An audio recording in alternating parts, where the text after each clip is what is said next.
Hello, Katechies! Welcome back again sa aking Lee's Tech channel. So yes, this is it guys. In this video, I am going to share to you my experience and a full review na rin ng POCO M3. I know it's been a while and it's been a bit too late na to review this.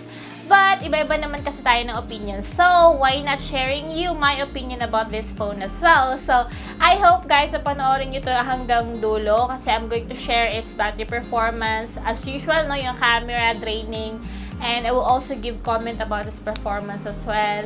So, by the way guys, before we start nga pala, I would like to invite everyone to join my giveaway. May bago akong giveaway and another chance na naman for you guys to win. So, punta nyo yung aking description box para malaman nyo kung anong giveaway na yon. So, yun lang guys. Magsimula na tayo.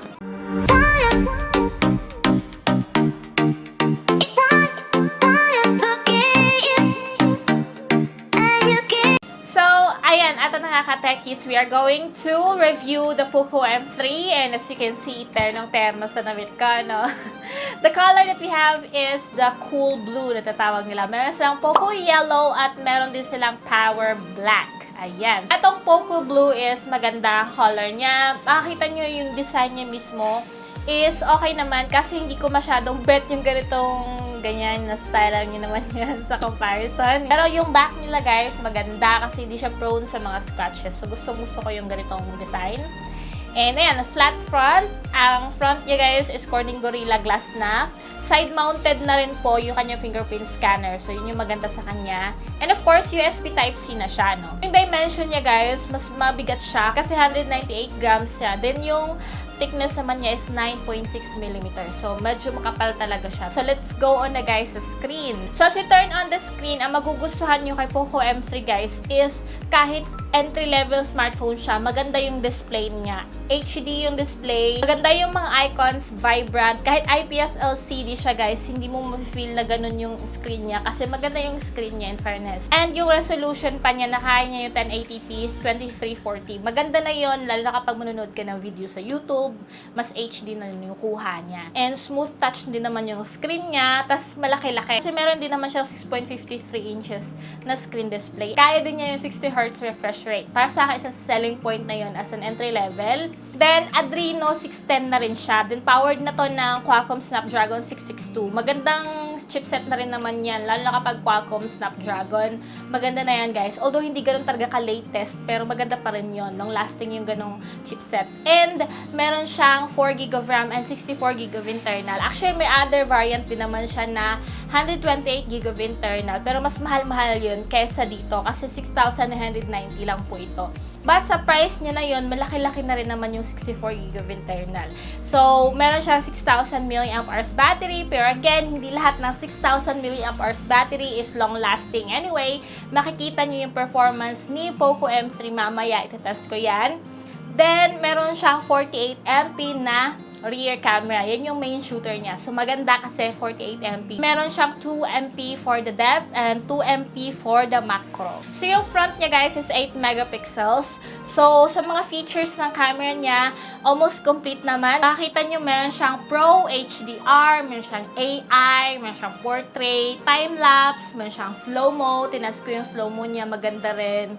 And meron siyang panorama, tapos pwede mo rin gamitin yung 48M mode talaga niya para mas malinaw yung kuha. Sa kanya namang other features guys, makikita nyo dyan na meron siyang screencast, screen recording, reading mode, and meron siyang scanner. Ayan, pero napansin ko wala siyang game mode. Ayun lang. Ayan, nakita niyo na yung features and specification. Now, let's go directly sa performance mismo kasi yun naman yung gusto niyong malaman about this.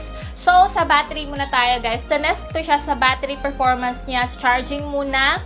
There, makikita nyo na charge namin siya from 34%, nag-increase siya to 71% after 1 hour. So, kung makikita nyo dyan, 37% lang yung naidagdag sa kanya for 1 hour. Sa charge experience ko sa kanya, guys, hindi siya ganun kabilisan mag-charge. Actually, it takes almost 3 hours para ma-fully charge si POCO M3. So, yun yung experience namin. Then, sa draining naman, makikita nyo dyan na may tinest kami na paglalaro ng Mobile Legends for 2 hours. Then, from 71%, naging 41% siya, guys. So, imagine that. Sa 2 hours na testing, 30% agad yung kinuha sa kanya. Kasi nga, usually, yung mga na battery capacity, kapag ka 2 hours, mga 20% lang yung kinukuha. But this, guys, etong kay POCO M3, kinuha sa kanya is 30% agad for 2 hours. So, mas maganda siya, of course, kung social media lang, maglalast talaga siya in a day. Pero kung haluan mo ng gaming, talagang kukuha siya ng battery life. Lalo na kapag naka-on yung 60Hz refresh rate niya, mas kukuha yun ng battery life, guys. So, understandable naman kung bakit ganun yung consumption na kanyang battery. Next to it is the heating. Isa din to sa factor kung bakit medyo hindi ako na-impress dito kay POCO M3 is sa heating niya. Imagine that, nilaruan nga namin siya ng 2 hours straight sa gaming. And from 37 degrees Celsius, naging 41 degrees Celsius siya. So, mataas na agad yung temperature niya sa 2 hours of playing Mobile Legends. So, ganun, ma-feel mo talaga yung warm feeling sa likod. Pero, guys, kung meron namang casing, mas mabuti kasi hindi mo ma-feel. Pero pag wala, as in, ma-feel mo talagang may init sa likod niya. So, yun lang. Isa yun sa mga downside na napansin ko sa kanya. So, ngayon na nakita niyo na yung performance niya sa battery, charging, heating, let's go on naman, guys, sa kanyang camera. First is sa front cam. Makikita niyo naman na decent naman din yung front cam niya. Malinaw naman siya, guys. Hindi naman pixelated. Hindi din siya overly saturated. And, ayun, mas maganda sa kanya, guys, yung portrait. Mas na-appreciate ko yung portrait niya. Malinis. And sa rear cam naman, guys, makikita nyo rin dyan na malinaw din naman yung rear cam niya. Lalo na pag close yung object. Mas maganda yung kuha niya, mas clear. Yan. So, yun na nga lang, meron siyang subtle beauty effect, guys. Or meron siyang subtle effect para mas maging bolder yung kuha ng image.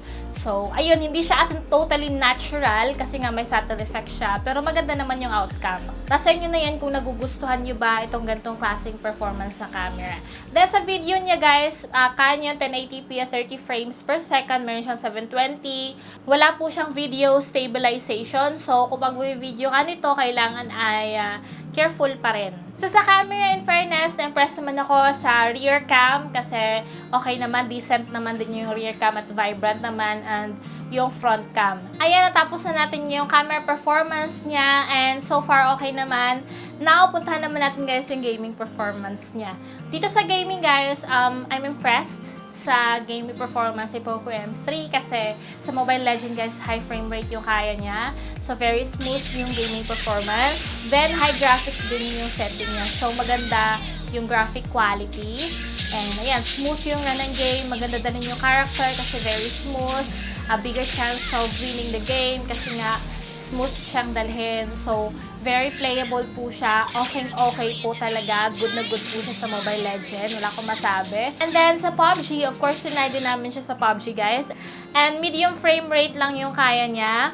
But at least, diba, napapaglaruan siya ng PUBG. And balance lang yung graphic. And so far, playable pa rin naman siya. And okay din yung quality, diba? Yung graphic quality, maganda rin naman siya. And sobrang smooth din yung paglaruan, guys. In fairness naman, walang frame drops, lags, walang ganon. So, okay naman yung paglaruan sa kanya. And Wi-Fi yung gamit namin. So, I'm not sure sa data kung okay ba siyang gamitin din. Then, loud din yung kanyang speaker, kaya mag-enjoy ka. So guys, sa gaming, wala akong comment doon. Maganda talaga yung gaming performance si POCO M3. Swear, as an entry level, para sa akin, good na good naman yung performance niya. So yun talagang, I think, ikinaganda kapag Qualcomm Snapdragon 662 yung kanyang chipset. Now na nakita niyo na yung performance niya, comment nyo below kung ano yung masasabi niyo sa kanya. Kasi for me, sa halaga ng 6,990 naman kaya 64GB of internal storage. Maganda na yung camera niya, especially sa rear cam. Yung gaming, guys, sobrang ganda ng gaming performance niya. Then, of course, yung side-mounted fingerprint scanner niya, maganda ng point yon para sa akin. Napakasulit na nun. Display niya mismo, guys, maganda yung display niya kahit IPS LCD. Maganda pa rin yung display. So, vibrant siya para sa akin. Okay yung icon. So, yung display, wala akong masabi. So, yun yung mga factors na yun. Nasusulitan naman ako sa kanya. But, ang disadvantage or cons lang na nakikita ko sa kanya is it takes time kapag i-charge siya. Almost 3 hours siyang full. Then, yung consumption ng battery kapag nag-gaming ka, hindi siya ganun ka-long lasting talaga.